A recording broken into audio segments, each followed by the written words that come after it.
ही मुंबई आहे. स्वप्नांची नगरी म्हणतात तिला. पण प्रश्न एकच आहे, ही मुंबई उभी कोणी केली? आज जे ओरडतात, हक्क सांगतात, ते मालक आहेत का? की जे गप्प राहून राबले तेच खरे मालक?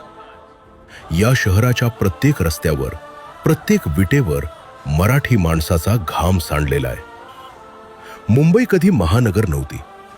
ती 7 बेटांची एक साधी जमीन होती. इथे पहिल्यांदा राहणारा माणूस मराठी कोळी होता. समुद्र त्याचं पोट भरायचा, मुंबादेवी त्याची श्रद्धा होती आणि ही जमीन त्याची ओळख होती. आज त्याच कोळ्याला त्याच्या जमिनीत परका केलं गेलं. पोर्तुगीज आले, इंग्रज आले, बंदर उभं राहिलं, व्यापार वाढला. पण डोक्यावर ओझं उचलणारा, बंदरात राबणारा, रेल्वे टाकणारा, गिरणी चालवणारा एकच होता, मराठी माणूस.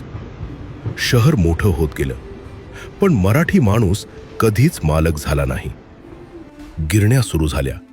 लालबाग, परळ, चिंचपोकळी ही नावं नव्हती, ती वेदना होती. 12 ते 14 तास काम, न्याय नाही, हक्क नाही. गिरण्या चालू राहिल्या. मालक श्रीमंत झाले आणि मराठी कामगार